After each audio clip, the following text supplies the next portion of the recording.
National conference کے نائب صدر و سابق وزیر اعلیٰ عمر عبداللہ جنوبی کشمیر کے ضلع اننت ناگ میں گزشتہ شام ایک ناکے پر سیکورٹی فورسز کے ہاتھوں ایک شہری کی ہلاکت کی شدید مذمت کرتے ہوئے کہا کہ ہائی الرٹ کی صورتحال فائر کھولنے کا جواز نہیں بن سکتی۔ انہوں نے کہا کہ سیکورٹی فورسز کے سینئر افسران کو صبر و تحمل کا مظاہرہ کر کے صورتحال کو بد سے بدترین ہونے دینا چاہیے۔ سابق وزیر اعلیٰ نے ان باتوں کا اظہار جمعے کے روز اپنے ایک ٹویٹ میں کہا کہ ان کا ٹویٹ میں کہنا تھا کہ جنوبی کشمیر میں گزشتہ شام ایک ناکے پر سیکورٹی فورسز نے یاسر علی کو ہلاک کر دیا۔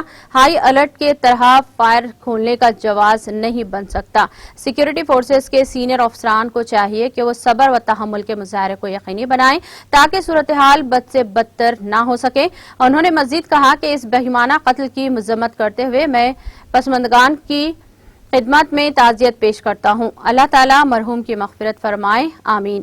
سرکاری ذرائع کے مطابق جنوبی کشمیر کے ضلع اننت ناگ میں جمعرات کی شام مہنگار برج کے نزدیک سی آر پی ایف کے 40 بٹالین سے وابستہ اہلکاروں نے ایک اسکارپیو گاڑی کو رکنے کا اشارہ کیا۔